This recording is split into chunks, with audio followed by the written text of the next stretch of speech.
ma'am good morning ngasi Monday morning से ओइरेको हादि निथौकाबा अयुक से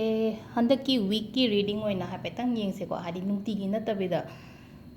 angel message करिक्रा अदुम बदना ट्रेको नॉर्मल आई कार्ड रो पोइना लौरे सिसे हंदा हप्ता जे सुम कई कई लेगदगे हाबदो मेसेजेस हाय तारेको हादि आइगी ओइना अदो सिदगी दुम हादि अखोइना खनबिरासिको 1 2 3 को हादि पाल 1 2 3 सिदगी हादि अमा ngatan khanbiro haide ai 2 khansira 3 khansira natraga 1 khansira an haibado ko aduga kari guidance lakke haibado haipetang yengminarase ko ma'am silere ko ahamba ki card ko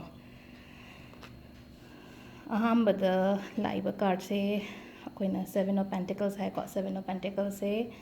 hoi shuba nombadi yam kalle aduga haidi kenom kenom thabak tabu matamda haidi delay yam oigan bado haidi result se late na late oina phangba hai tare ko haidi aina thabak se haidi oihaningo matamda hek oidaba gumba adu hoje se ngaire haidi aina hoti hotna soidana di phangani ko haidi ngasai gi somna hotnari ba thabak se soidana di phangani adu khatang tapkani ko sise haidi phangdi phangani aduga khara tappa hai tare duga mathangi sina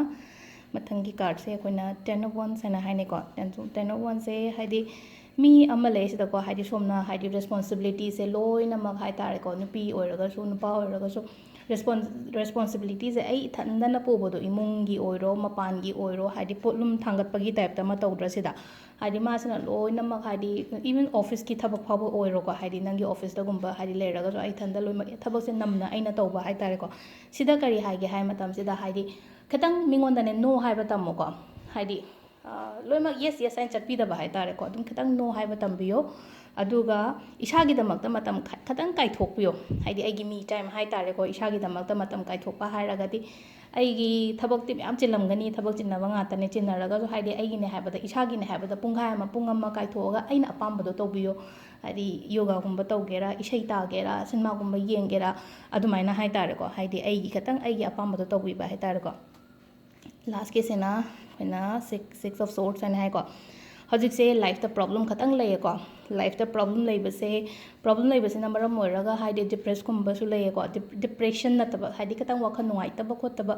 हाइदे depression हारगा दे अमु हाइदे नाबा कनो पुरा ओइना कनो चखरने को हाइदे खतंग depress लेबा नत्रगा हाइदे वखन से खतंग शांति ओइदबा high तारे को तो हजिक से हाइदे वखन से शांति लेनिंगे अदुना हाइदे मा से सोम से माइगे अमा खतंग चेंज तौनी को अदो कशु काइदे तौ चेंज तो को हाइदी ngसागी यामना लांग मम दु लेदु सुपुदी ai खतंग हाइदोगा हाइदी इसागी ओबा हाइदी नाकन अमदा हाइदे को खर शांति लेबा मफम अमदा चटपीबा हाइ तारे को सोमना नत्रगा लेट गो तो हनगिबा आइगी प्रॉब्लम्स करी क्रा मयाम से को हाइदी दुम कशु दुम फजरकनीदा हाइदी अदुम मतम ग लोइनना अदुम फरकनी हाइना वखन से अदुमाइना चलहनगिबा मा चिलेरेको दो हंदा हप्तागी से हाइदी 1 2 3 खनबीबा मयाम को हाइदी सिदा लेरे मेसेजेस से हाइदी मंडे मॉर्निंग ओइबनिना अदो गाइडेंस से लोइना फरनदी लाइना को हाइदी फते हाइबदी अमता यावदेना को हाइदी अखोइना change तौगदबा ngaido hai tare ko ahambada thabakti tawe ngayo kholo katang haiba katang ne haidi thabakti nangi thabakti soidana oigani kitang ngai biba katang ne akombage sina haidi तसेंगना हाइदी पंगनो हाइबने responsibilities करी ग्रा हाइदी इथंद लोइन मक तौगनो खतंग मिंगोंद येंथोप तमो खरनो हाइबा तमो मिंगोंद अदुगा लास्ट की सिना हाइदी सिसे हाइदी गुड अमुकसु गुड साइंस ओइ को सिसे हाइदी नंग ngसागी हाइदी शांति लेमफम दो चटलगदी ngसाई अहोंबा मयाम अमा लाकनी को लाइफ ता अदु सिदा लेरे गाइडेंस से को अदुगा नाबो खोटबगी हाइपेतंग ngasi टिप्स मचा अमगा पिगे को हाइदी अंगांग नाबो खोटप लेना को सी सॉल्ट लाइना थुम अमा लेबनी को कोई नॉर्मल सॉल्ट तो नतब को